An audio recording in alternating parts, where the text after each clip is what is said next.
롯데리치 궁금해요. 안녕하세요. 주식 황소 유튜버입니다. 네, 반갑습니다. 롯데리치 굉장히 궁금합니다. 한번 공부해 보도록 하죠. 자, 롯데리치 이 상장에 대한 부분이 작년 10월 30일 날 첫 상장을 이렇게 했네요. 요 부분이 좀 나와 있고, 자 볼까요? 보면 작년에 10월 30일 날 가을 정도가 되겠네요. 시간이 얼마나 빨리 가는지 모릅니다. 정말 뭐 유수같이 막 빨리 흘러가는 것 같아요. 보면. 어이 너무 유수같이 빨리 흘러가. 근데 롯데리치 궁금해. 그럼요. 너무나도 빨리 지나가는 게 바로 시간인 것 같습니다. 시간을 항상 아껴야 되는 그런 어떤 부분은 된다라고 생각이 들어요. 우리가 주식할 때도 좀 아껴야 되겠죠. 시간에 대한 부분을. 시간을 아껴야 되는 그런 어떤 부분에 있어서 그 유명하신 성철 스님이 말씀하신 내용입니다. 이 부분이 되겠죠. 시간은 자기 생명과도 같다. 잃어버린 건강은 음식으로, 잃어버린 재산은 금명검소로 할 수 있지만 시간은 회복할 수 없다는 거죠. 지금 이 순간 행복하셔야 됩니다. 자, 그런 어떤 부분으로 해서 기업을 한번 보도록 하죠. 롯데리치 뭐냐?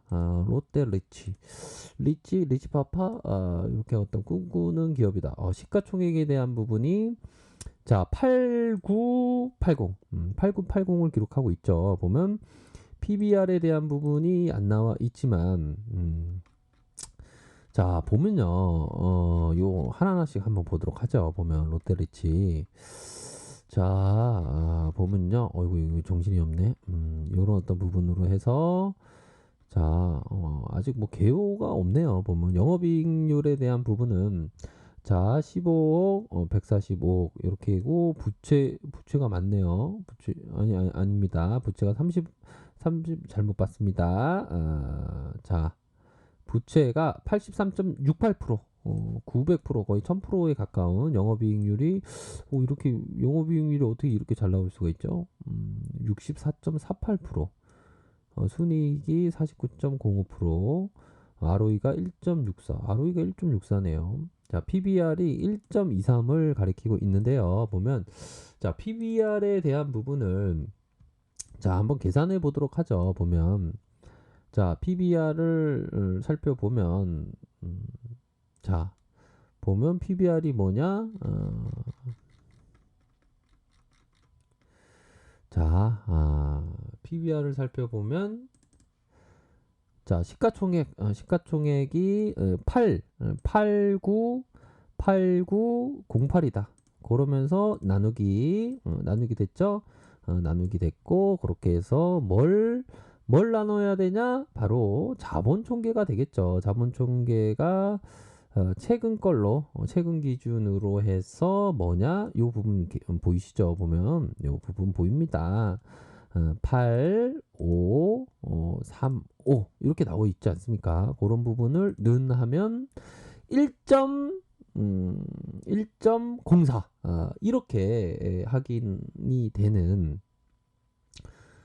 그런 어떤 부분을 우리가 확인을 할 수가 있겠습니다. 그러한 점을 살펴보면 결국에는 요 정도 선에서의 이 PBR이 있구나. 거의 뭐 그런 부분으로 해서 뭐 청산가치 근접한 뭐 1, 그 정도로 보면 될 것으로 생각을 하고요. 뭐 영업이익에 대한 부분 꾸준히 잘 나오고 있고 당기순이익에 대한 부분도 자 보면 자 6월에 15억 12월 이렇게 꾸준히 잘 내고 있네요. 보면 지분을 한번 볼까요? 지분이 좀 자, 지분에 대한 부분을 살펴보면 롯데쇼핑. 야, 롯데쇼핑이 50%의 이런 어떤 부분을 가리키고 있는 그런 어떤 상황을 보고 계십니다. 보면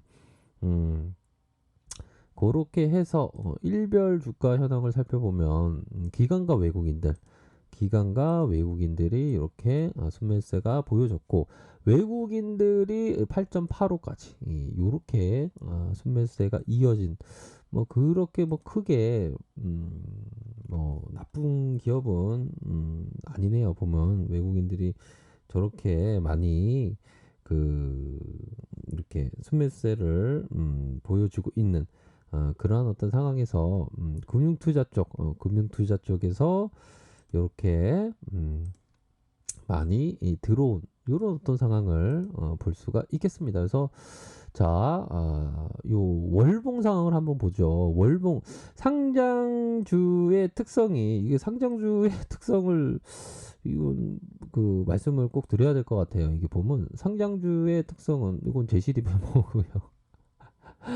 한번 볼까요? 친애하는 젊은이 만일 내가 지금 그 주식을 매도했다면 내 포지션을 잃어버리네. 그러면 나는 어디에 있는지 알 수 없다. 이거 추세라는 얘기 많이 들어봤습니까? 기술적인 부분 볼 때 추세라는 용어를 많이 쓰는데 이 추세라는 용어가 제시리뷰가 선구자다. 뭐 이렇게 보시면 될 것 같고요.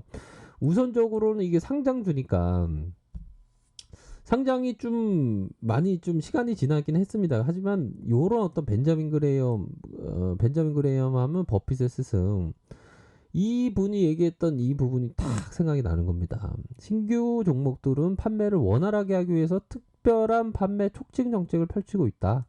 신규 종목들은 유리한 시장 상황에서 팔리는데 이는 매도 측에서 유리하고 결과적으로 매수 측에는 상대적으로 불리하다. 그리고 뭡니까? 매도 측에 유리하다는 거죠. 매도 측에. 그렇기 때문에 이게 그 신규 상장주는 좀 조심해야 된다는 거죠. 자, 강세장에서 많은 개인 기업이 주식회사 형태로 전환되는 특징이 있고 이러한 주식은 본질상 대중에게 많은 손실과 실망감을 안겨줄 가능성이 높다. 이런 부분 보시기 바라겠습니다. 자, 차 한 잔만 마실게요.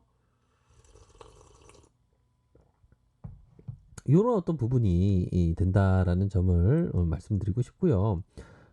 그런 어떤 부분으로 살펴보면서 결국에는 이 부분이죠. 현명한 투자자는 인텔리전스한 투자자는 신규 상장 주식을 발행할 판매자의 감원 이선에 속하면 안 된다. 그런 겁니다. 이게. 그래서 이런 거는 좀 약간 조심해야 돼요. 그러니까 이게 보면 신규 상장주가 좀 한참 동안 좀 지난 다음에 좀 보시면 또 나쁘지 않습니다. 그래서 좀 지나긴 지났어, 그렇죠? 지난 요런 부분에서 좀 지나긴 지났습니다. 다시 한번 큰 틀에서 올려주고 하락함 그러면서 좀 바닥 다지면서 올려주고 다시 눌려주는 그러한 어떤 상황에서 PBR로 살펴보면 조금 더 싸질 수 있는 거 아니야? 이런 어떤 생각이 좀 들 수도 있는 그런 상황인데 조금은 바닥권을 만들고 있는 여기에 대한 좀 갭이 있겠죠. 요런 어떤 부분에 어떤 갭이 살짝은 있다.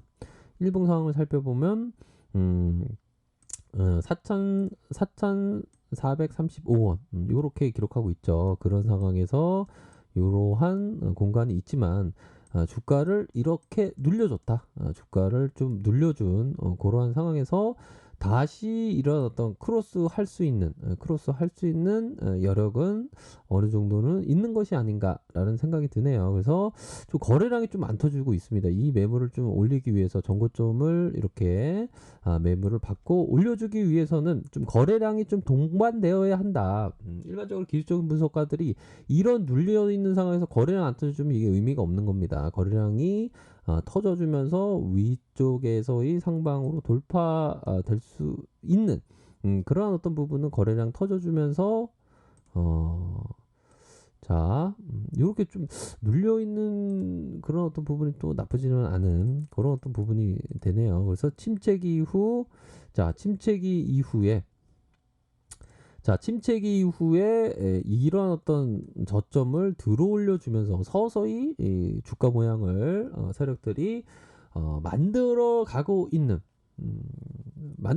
그런 어떤 상황이라고 보시면 될 것 같습니다. 그래서 점차적인 어떤 좀 반등세를 보여줄 수 있는 그런 어떤 가능성은 있지 않나라는 점을 설명드리도록 하겠고요. 일봉 상황 결국에는 이 선이죠. 거래량 터지는 거와 함께 이러한 부분의 음량으로 서서히 진행될 수 있는 그런 어떤 측면은 어느 정도는 있지 않나라는 생각이 드네요. 그렇기 때문에 그러한 어떤 부분을 좀 보셔야 하지 않을까라는 생각이 듭니다. 그래서 가격선에 대한 부분은 요런 가격선, 요렇게 가격선을 보셔야 될 것 같고요. 지지 라인 리스크 관리선은 이 5,000원 선이 되겠죠. 그쵸? 그러한 부분을 확인하시길 바라겠습니다. 자, 아래 카페에서 정보를 확인하시고요. 좋아요, 구독하기, 알람 설정까지 하셨던 모든 분들 감사합니다. 존경합니다. 축복합니다. 네, 고맙습니다.